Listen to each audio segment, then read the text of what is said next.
Hi everyone and welcome back to another lens review by Mirror Lessons. This time I'm here with a small and light prime lens from Fujifilm, the 23mm f2. It's the second 23mm lens designed for the X series, or maybe I should say third lens if we take into account the 23mm lens you can find on X100 cameras. Even more important is that this new 23mm lens is part of the f2 lineup, which is a more affordable series of lenses that Fujifilm started 4 years ago with the 18mm and then updated recently with the 35mm f2. These most recent lenses have a better build quality and a faster focusing. The lens is small, light and perfectly fits all X-series cameras, whether it is a high-end model like the X-T2 or a mid-range camera like the X-T10. It has a nice all-metal construction and is weather-sealed. You have an aperture ring that clicks in 1/3 steps. It's nice to use, precise and not too loose. The focus ring is of course fly-by-wire type, but like most recent lenses, provides accurate results.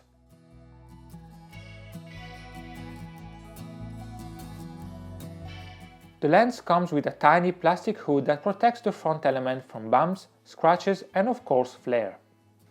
Another interesting aspect for X Pro users is that the lens doesn't get in the way of the optical viewfinder.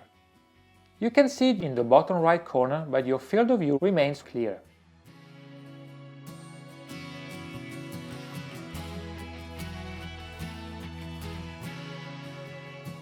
The 23mm f2 gives you the same angle of view as a 35mm designed for full-frame cameras, so it's one of the classic street or reportage lenses that many photographers like. Sharpness is decent wide open f2, but I'm not crazy about the results. I do find the details to be a little soft at both short and long focus distances. Sharpness is better at f2.8, but really increases from f4. The peak performance is found at f5.6. The performance remains good up to f11 and at f16 diffraction is very well controlled. One nice thing about this lens is that sharpness in the corners is very similar to the results found at the center of the frame, so you get good corner-to-corner performance. The lens can focus as close as 22cm, which is great for capturing some details. Sharpness wide open is soft however, and you only start to get decent results from f4. The 23mm won't give you a very shallow depth of field unless you focus really close, but I have to say that I don't dislike the character of this lens. The autofocus background is creamy and the subject separation capabilities are more than decent. The bokeh balls can have an irregular shape at the fastest aperture but develop a more hexagonal appearance from f2.8. Barrel distortion is very well contained and already corrected in camera, so you don't have to worry about it even when post-processing the raw files. Flare resistance is excellent. I only found some very weak traces of veiling flare in direct sunlight, but it's not easy to detect. Finally, chromatic aberration is not an issue but can appear in the raw files. However, it's just a matter of clicking the Remove Chromatic Aberration tool in Lightroom or similar software.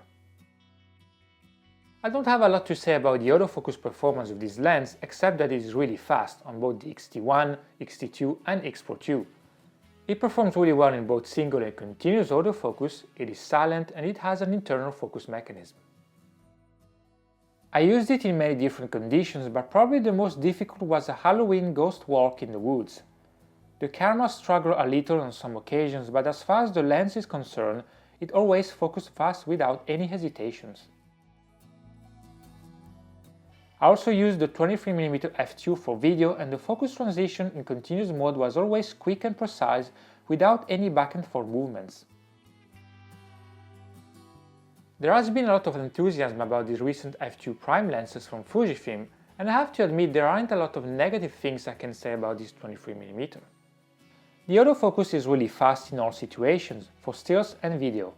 Flare resistance is excellent and sharpness is good both at the center and in the corners from f4 onwards.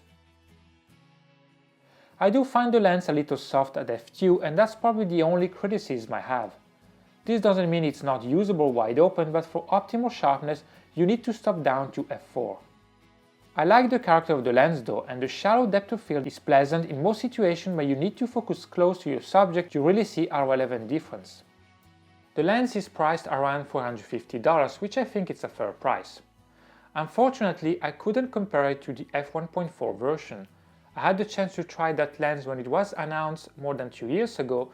It's a very nice lens, the optical quality is very good from f1.4 already, but the lens is larger and probably the autofocus motor is not as fast as the f2 version. Another comparison could be with the X100T or any of the X100 series cameras, since the lens is the same. I know it sounds a little bit like an apple versus oranges comparison, and maybe it is. But at the same time, if you are a Fuji user looking for a 23mm solution, using an X100S or X100T as a second body may cross your mind even for a brief moment. So if you are wondering about the difference in optical quality between this lens and any of the X100 series cameras, here are the most important differences. At f2, the XF 23mm is sharper at the shortest focus distance, while the X100T does surprisingly better at longer focus distances. At f5.6, the performance is much closer. Chromatic aberration and flare resistance is well contained on both. The bokeh is also similar, although the X100T has slightly more uniform bokeh balls when it comes to shape and texture. The XF 23mm focuses faster, and the other interesting difference concerns the angle of view. The X100T is actually slightly narrower. So, that's it for today. As usual, don't hesitate to leave a comment, please like and subscribe, and see you soon. Bye bye!